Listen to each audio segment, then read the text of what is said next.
Chapter 1. Tom and the Fence. Tom? Tom? There was no answer. Where is that boy? Tom? Aunt Polly looked under the bed, but she only found the cat. Tom! She cried. Then she heard a noise behind her. A small boy ran past, and she stopped him with her hand. What are you doing, Tom? She asked. Nothing. Nothing. Look at your hand and your mouth. I told you not to eat the jam. Oh, Aunt Polly, look behind you. The old lady looked, and Tom ran away. Aunt Polly was surprised, and then she laughed. Oh, I never learn. Tom always plays tricks on me, and I never learn. I love Tom. He's my sister's child. She's dead.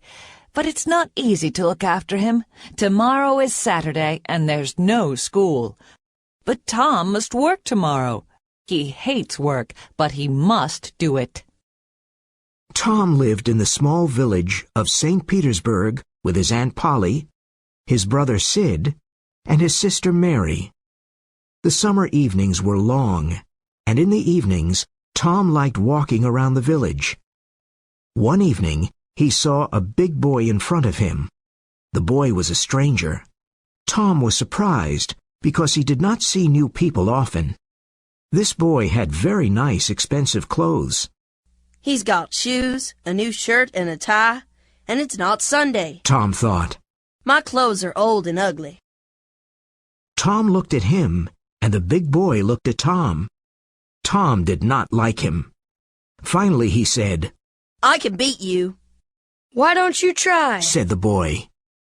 Well, I can. Said Tom. No, you can't. Yes, I can. There was silence.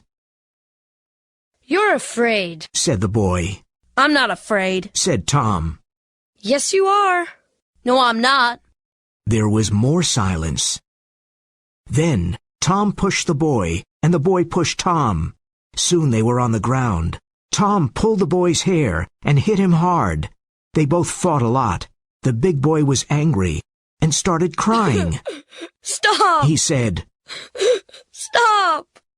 Now that will teach you something, said Tom. Tom arrived home late, and he was very dirty. When Aunt Polly saw his dirty clothes, she thought, What can I do with this boy? Well, tomorrow is Saturday, and he must work. Saturday morning was beautiful and sunny. It was summer, and the world was happy. Tom sat in front of the fence and looked at it. It was 30 yards long and 9 feet high. He was very unhappy. It's Saturday, and I must paint this long fence. All my friends will laugh at me, he thought. He put his long brush in the white paint and started painting. He stopped and looked at his work. Then he continued painting. After a few minutes, he had a great idea. He continued painting the fence. He saw his friend Ben Rogers in the street. Ben had an apple in his hand. He came to look at the fence. You're working for your aunt, said Ben. Tom said nothing. He continued painting. I'm going swimming, but you can't come with me. You're working, said Ben. Do you call this work? Asked Tom. Of course it's work. You're painting a fence, said Ben. Maybe it's work, but maybe it isn't. I like it, said Tom. I can swim every day, but I can't paint a fence every day. Ben watched Tom. He painted slowly and carefully. He often stopped and moved back from the fence. He looked at his work and smiled. Ben was suddenly interested in the fence and said, Let me paint a little, Tom. Tom thought for a moment. I'm sorry, Ben. Aunt Polly wants me to do it because I'm very good at painting. My brother Sid wanted to do it, but he's not good at painting. Oh, please, Tom. Please, can I paint? I'm good at painting, too. Here, you can have some of my apple. No, Ben, I can't. Then take all of my apple. Tom was happy, but he did not smile. He gave Ben the brush and sat down to eat the apple. Tom's other friends came by. At first they laughed at him, but soon they all wanted to paint the fence. Billy Fisher gave Tom a kite, and Johnny Miller brought him a dead rat. His other friends gave him an old knife, a cat with one eye, an old blue bottle, an old key, and other interesting things. His friends painted the fence, and Tom now had a lot of interesting things. He went back home. Aunt Polly, can I go to play now? When Aunt Polly saw the beautiful white fence, she was very happy. She gave Tom a big apple and said, Yes, go and play, but don't come home late. Chapter 2. Tom and Huck. The next day was Sunday. Tom wore his clean Sunday clothes. He hated this. Tom, Sid, and Mary always went to Sunday school on Sunday morning, but Tom was not a good student and never listened to the teacher. After Sunday school, Tom and his family went to church. This Sunday, he had a big black beetle in his pocket. When the Reverend started speaking, Tom took the black beetle out of his pocket. He put it on the floor. There was a little dog in the church. It saw the beetle and wanted to play with it. Suddenly the beetle bit the dog's nose. The little dog barked, and everyone looked at it. It jumped and ran after the black beetle. It ran all about the church, barking and making a lot of noise. The people in the church laughed silently. Their faces were red. The Reverend continued talking, but no one listened to him. Tom was happy because he had an interesting morning in church. On Monday morning, Tom did not want to get up. Get up immediately, Tom, and get ready for school. Aunt Polly cried. On his way to school, Tom met his friend Huckleberry Finn. Huck's father drank whiskey all the time and did not work. Huck had no mother and no home. He lived in the streets and did not go to school. His clothes were old and dirty. He went fishing and swimming when he wanted. Huck was happy. All the mothers of the village hated him because he was lazy and used bad language. All the children of the town liked him very much. They admired him. Hello, Huckleberry. What's that? It's a dead cat. Said Huck. What will we do with it? Asked Tom. I want to take it to the graveyard after midnight. Huck said. A dead cat can call ghosts out of their graves. Really? Asked Tom. Well, old Mrs. Hopkins told me. She's a witch, and she knows about these things. Said Huck. Can I come with you? Asked Tom. Of course. Or are you afraid of ghosts? Asked Huck. Afraid of ghosts? Of course not. Said Tom. Come and call me at my window at 11 o'clock tonight. Tom was late for school. The teacher was angry and said, Thomas Sawyer, why are you late again? Suddenly, Tom saw a new girl in the classroom. She had blue eyes and long blonde hair. She was very beautiful. Tom looked at her. He was in love. There was a free chair next to her, and Tom wanted to sit there. But how? Tom thought quickly and said, I stopped to talk to Huckleberry Finn. The teacher was very angry. You know you must never talk to that boy. The teacher took his stick and hit Tom. Now go and sit with the girls, said the teacher. The children laughed at Tom. He sat down next to the new girl. He looked at her. Then he drew a picture of a house. Let me see it. She whispered. Tom put the picture in front of her. It's nice. Draw a man, she said. Tom drew a man near the house. It was a terrible picture, but the girl liked it. You draw beautifully. I can't draw, said the girl. I can teach you after school, said Tom. Oh, thank you. What's your name? Tom asked. Becky Thatcher. I know your name. It's Tom Sawyer.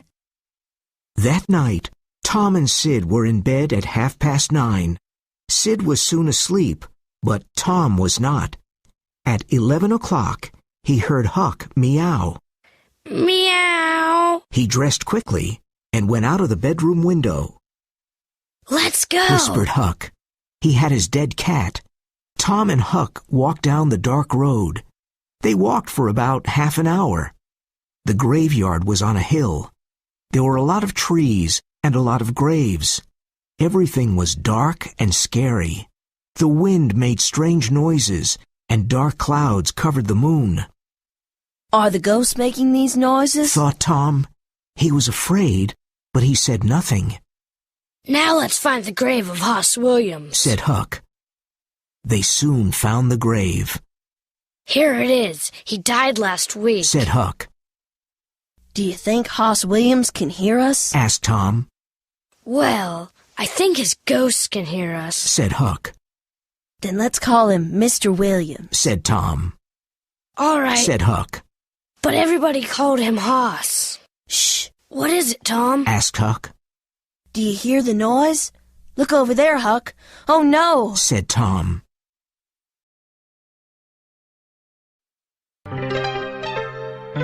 Chapter 3. The Graveyard.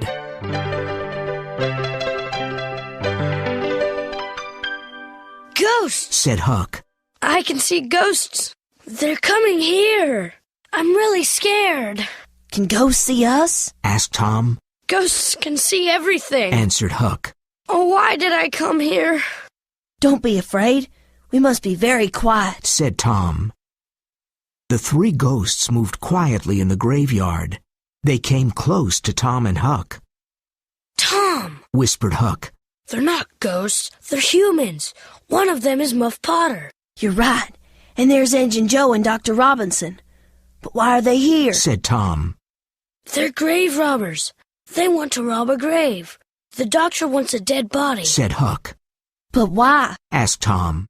He cuts bodies and studies them. My father told me about Dr. Robinson. Said Huck. The three men were at Hoss Williams' grave. Injun Joe and Muff Potter started digging. Soon the grave was open. They found the dead body and pulled it out of the ground. Well, Doctor, do you want us to take the body to your house? Said Muff. You must give us $5. What? Said Dr. Robinson angrily. I paid you this morning. I'm not giving you more money. I want more money, Doctor. Said Injun Joe. 5 years ago, I came to your father's house. I asked you for something to eat. You gave me nothing. I still remember that. Now you must give me more money. Injun Joe took the doctor's arm, and the doctor hit him. Injun Joe fell to the ground. Don't hit my friend! Cried Muff Potter. Muff and Dr. Robinson started fighting. Everything happened very quickly. Dr. Robinson hit Muff Potter on the head. Muff fell to the ground. Injun Joe took Muff's knife. He saw Muff on the ground, and he killed Dr. Robinson with the knife. The doctor fell on top of Muff and covered him with blood. Injun Joe looked at the two men on the ground. First he robbed the dead doctor. Then he put the bloody knife into Muff's right hand. A few minutes passed, and Muff moved a little and opened his eyes. He pushed the doctor's body away. He looked at the knife in his hand. What happened, Joe? He asked slowly. Injun Joe said, Something very bad, Muff. Why did you kill him? I didn't kill him, said Muff. He was very confused. I drank too much whiskey last night. I don't remember anything. Tell me, Joe, what happened? You fought with the doctor. He hit you on the head and you fell to the ground. Then you got up, took your knife, and killed him, said Injun Joe. I don't understand, Joe. I never fight with a knife.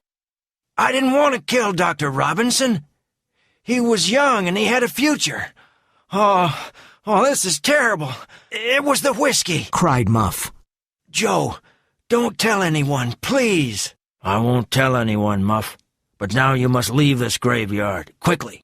Go, said Injun Joe. Thank you, Joe, said Muff. You're a friend. Muff Potter ran away, and Injun Joe watched him. Then he carefully put Muff's knife near the doctor's body and left the graveyard. Tom and Huck were terrified. It was a terrible scene.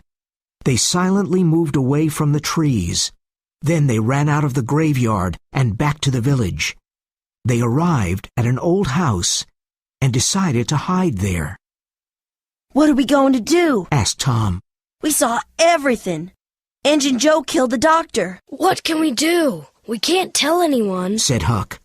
Injun Joe is dangerous. I'm afraid of him. Do you want a knife in your heart? "I'm afraid of Injun Joe, too," said Tom. "You're right. We can't tell anyone about Injun Joe." Promise not to tell anyone, said Huck. "I promise," said Tom.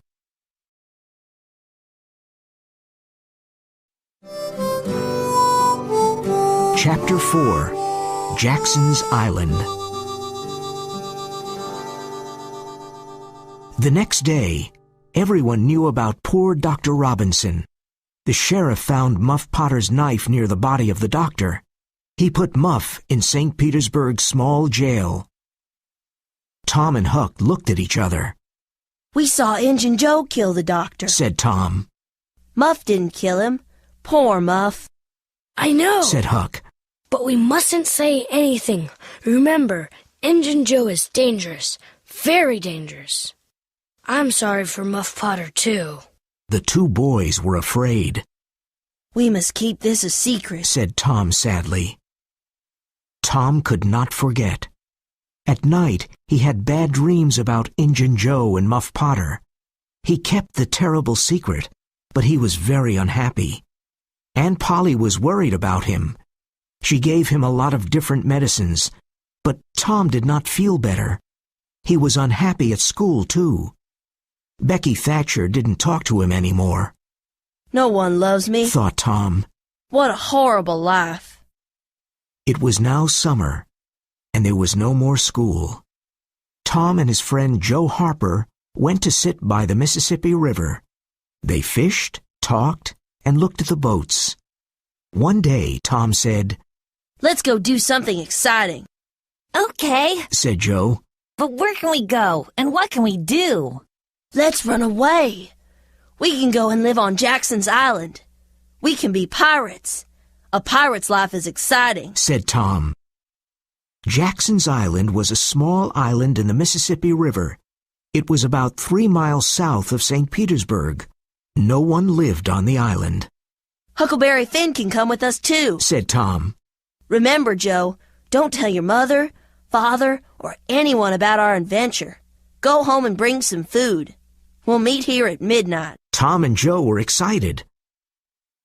At midnight, the 3 boys met on the river. Tom brought some meat to eat. Joe brought some bread, and Huck brought a frying pan. They found a small raft, and they went down the river to Jackson's Island. When they arrived on the island, they made a fire and cooked some meat. This is fun, said Joe. "We're free, and we can do everything we want," said Tom. What do pirates do? Asked Huck. "They go on ships and take the money. Then they go to an island and hide it in a secret place," said Tom. The 3 boys were happy and slept under the stars. The next morning, they went swimming in the river. Then they went fishing. They cooked the fish on the fire and ate it. It was delicious. After breakfast, they walked around the island and went swimming again. In the afternoon, they sat around the fire and ate some meat. Suddenly, Tom said, "Can you hear a strange noise? Listen." What is it? asked Joe. Let's go and see, said Huck. They ran to the river. They saw a steamboat and a lot of small boats near it, Every boat from St. Petersburg is out on the river, said Joe. What's happening? They're looking for a dead body. Said Huck. The same thing happened last summer when Bill Turner fell into the river and drowned. Who are they looking for this time? Asked Joe. Tom thought for a moment and said, "I know. It's us. They think we drowned." The 3 boys felt like heroes and laughed. "The people of St. Petersburg are looking for us. They're talking about us. We're famous," said Tom happily. This was an exciting adventure for Tom, Huck, and Joe. They felt like real pirates on Jackson's Island. The boats and the steamboat went away. The boys went fishing again and had fish for dinner. Then they slept under the stars. But Tom could not sleep. The next morning, he wasn't there. Where's Tom? Asked Joe. I don't know, Said Huck. After a few minutes, Huck said, Look, Tom's swimming in the river. He's coming to the island. Tom told him his story. Last night I couldn't sleep. I thought about Aunt Polly. So I went home, but no one saw me. I saw Aunt Polly and your mother, Joe. Poor Aunt Polly cried a lot. And your mother was very sad, too. Everyone thinks we're dead. I heard some interesting things. What did you hear? Asked Huck. Well, there will be a funeral for us on Sunday at the church, Said Tom. Huck and Joe looked at him with big eyes. And now I have a great idea. Listen. Tom told Huck and Joe his great idea. They liked it and laughed. Sunday was the day of the funeral. There were no happy faces in St. Petersburg. Everyone in the village was in the small church. Aunt Polly, Sid, Mary, and Joe Harper's family were all dressed in black. The Reverend said many kind words about the three boys. The boys' families cried and cried. Becky Thatcher cried. Everyone cried a lot. Suddenly there was a noise at the church door. The Reverend looked up and stopped speaking. Everyone in the church turned around and looked. Their mouths opened. The three dead boys slowly walked into the church. Tom was first, then Joe, and then Huck. There was great silence for a moment. Then Aunt Polly, Mary, and Joe's mother ran to the boys. They kissed Tom and Joe. Aunt Polly cried, and then she laughed. Poor Huck did not know what to do. No one kissed him. He started moving away, but Tom stopped him. Aunt Polly, it's not right. Somebody must be happy to see Huck, Said Tom. Oh, you're right, Tom. Cried Aunt Polly, and she kissed Huck. Tom was very proud of his great idea. Then the Reverend said, Let us sing and be happy. Everybody sang and laughed. It was a very happy day.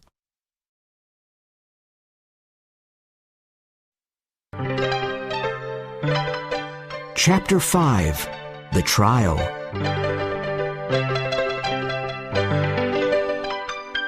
Some weeks later, it was time for Muff Potter's trial. Everyone in the village talked about it. Tom and Huck were worried.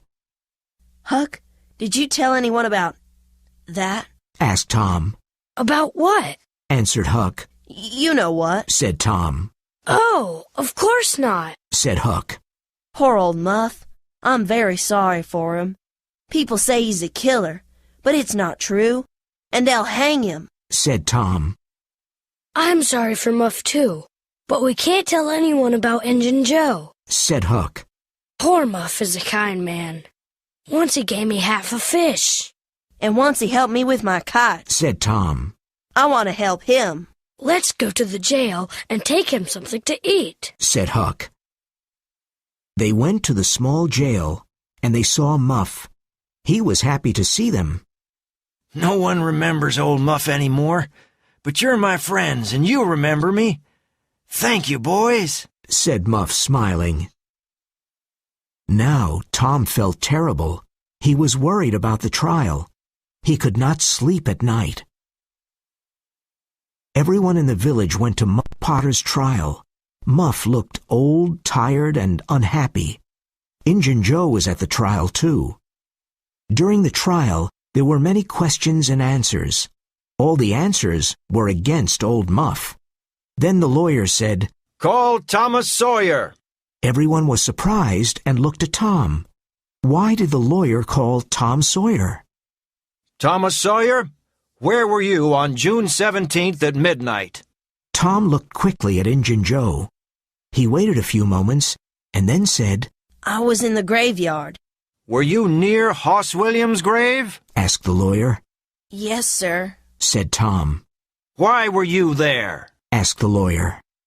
I went there to see ghosts with a dead cat. Everyone laughed.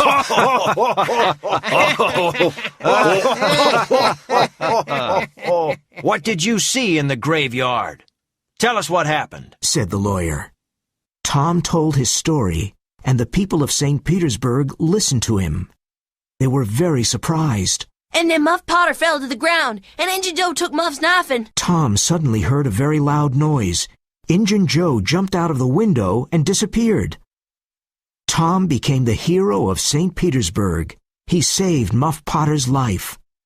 Tom's days were happy, but his nights were not. At night, he had terrible dreams about Injun Joe. The days passed, and no one could find Injun Joe.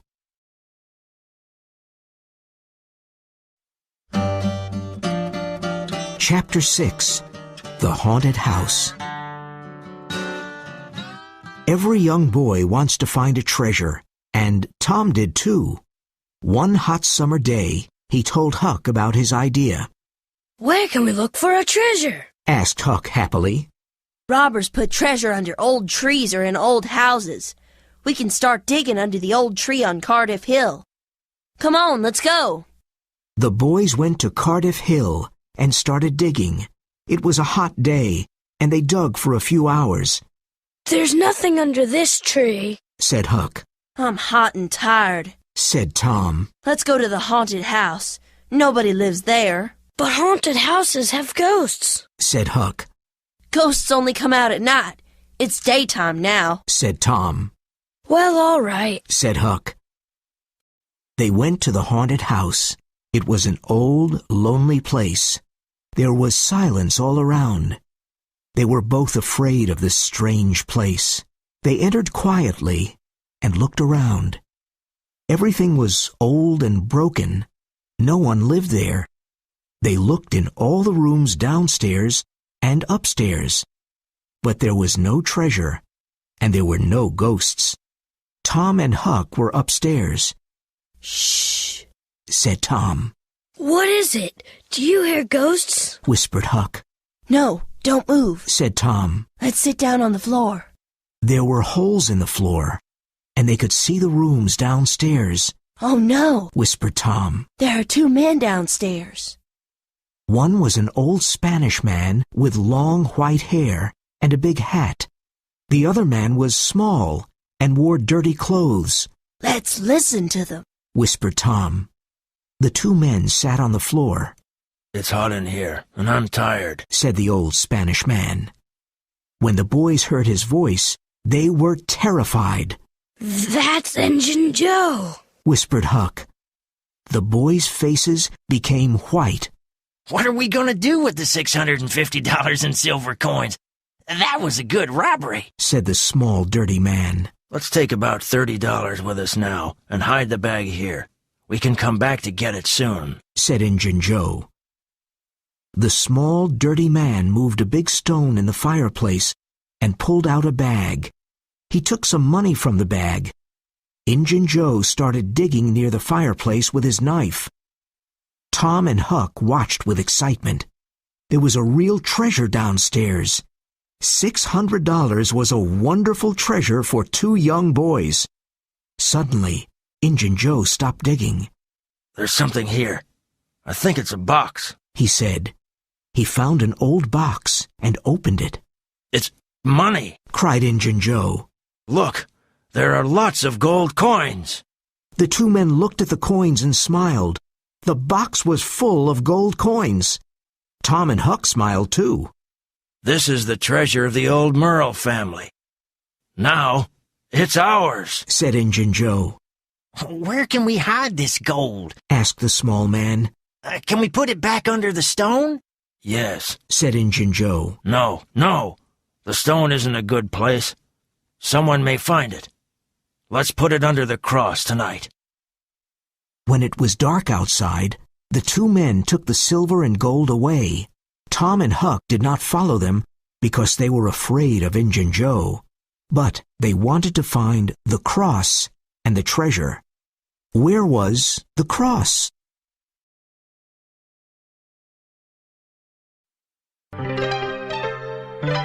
Chapter 7. McDougal's Cave.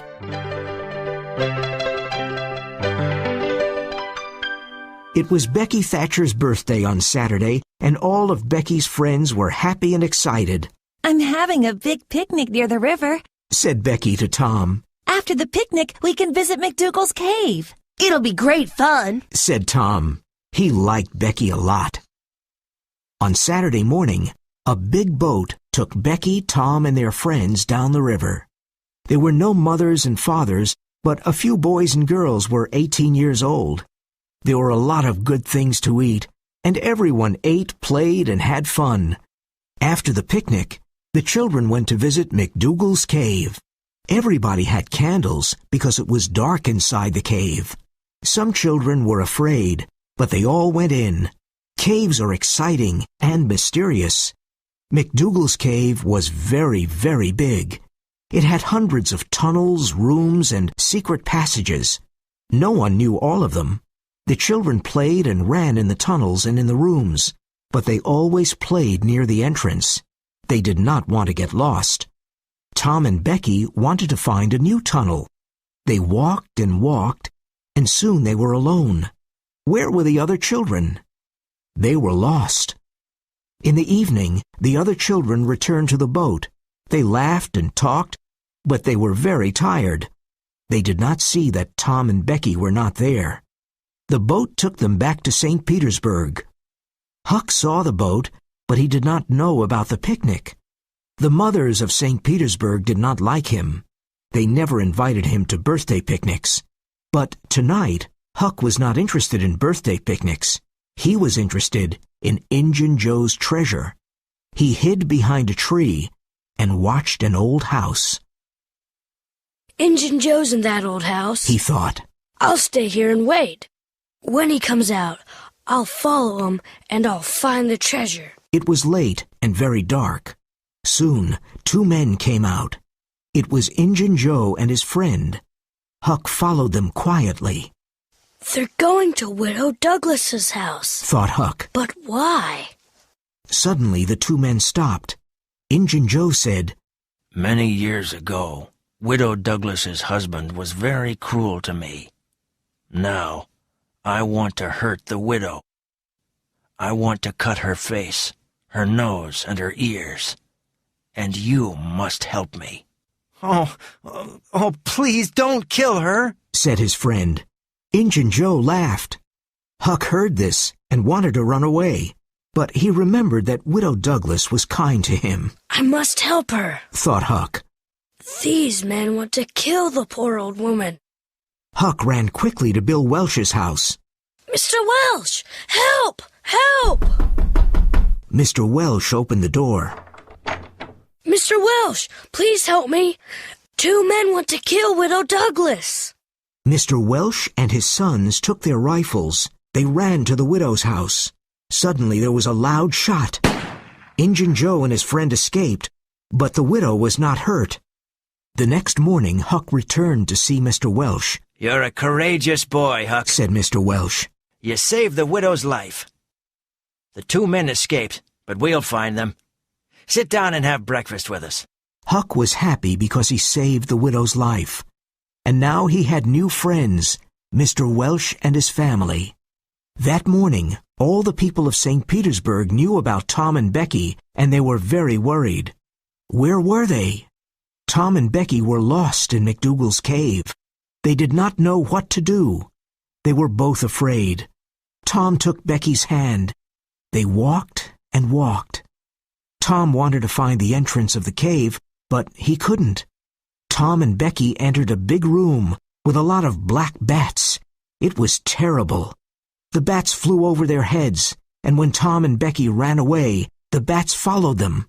Finally, the bats went away. Becky looked at Tom and said, Tom, where are we? I don't know, Becky. They continued walking in the dark tunnels. They were both tired and hungry. Becky started crying. No one will ever find us, Tom. There are too many tunnels and rooms. Oh, we're going to die here. We'll get out of this cave, Becky. You'll see, said Tom.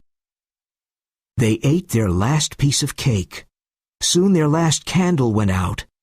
Everything was dark. What time was it? What day was it? They didn't know. They were tired and slept. When they woke up, they were very hungry. Suddenly, Tom heard a noise. Listen, Becky. Did you hear a noise? Someone is looking for us. Becky looked at Tom and smiled. I'm going to see. You stay here, Becky, said Tom.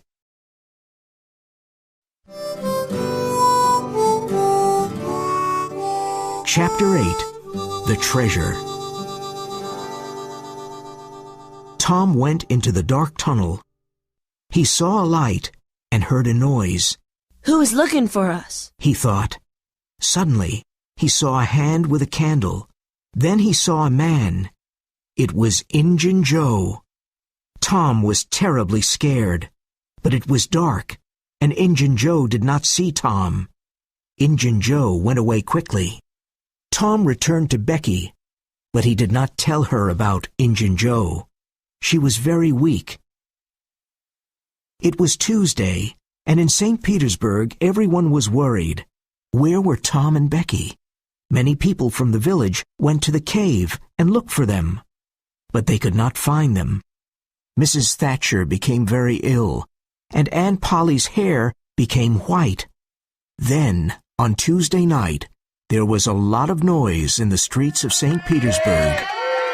They're here. They're here. Becky and Tom are here. here. Becky and Tom are here. Cried the people happily. No one went to sleep that night. Everyone listened to Tom's story about his adventure in the cave. We were lost for a long time. We were hungry and scared. Then I remembered the string in my pocket. I used the long string to help me. I went down many tunnels, and I always returned to Becky because I followed the string. Then I found another entrance to the cave. It was very small, and it was near the river. Tom and Becky were happy, but very tired and hungry.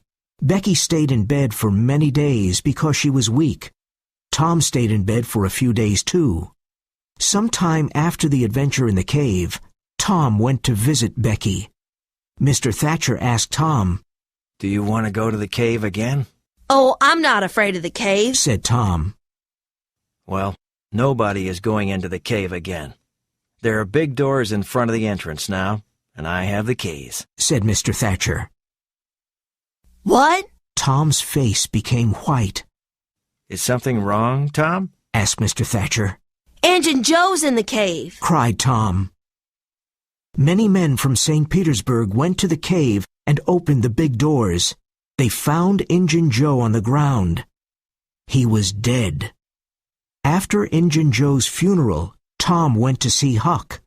Now that Injun Joe's dead, we'll never find the money, said Huck sadly. Listen, Huck, said Tom. I know where the money is. Really? Asked Huck with big eyes. The money is in the cave. I saw Injun Joe in the cave. Why was he in the cave? Because he took the money there, said Tom. Say it again, Tom, said Huck. The money's in the cave, and we can take it. But we'll get lost in the cave, said Huck. No, we won't. I've got candles and a long string. Let's go and get a boat, said Tom. They took a small boat and went down the Mississippi River to McDougal's cave. Look, Huck, here's the other entrance, said Tom. It's very small, said Huck. Tom and Huck went into the cave. They were careful and used the long string to help them. Tom suddenly stopped and said, I saw Injun Joe here, His ghost is probably here too, said Huck. Let's go now. His ghost isn't here. It's probably at the other entrance. Well, all right, but let's hurry, said Huck.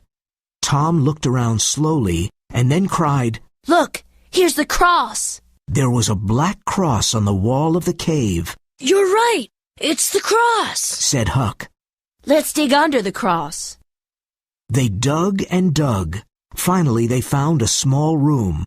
There was a small bed, some old candles, and a few bottles. And there was the treasure box.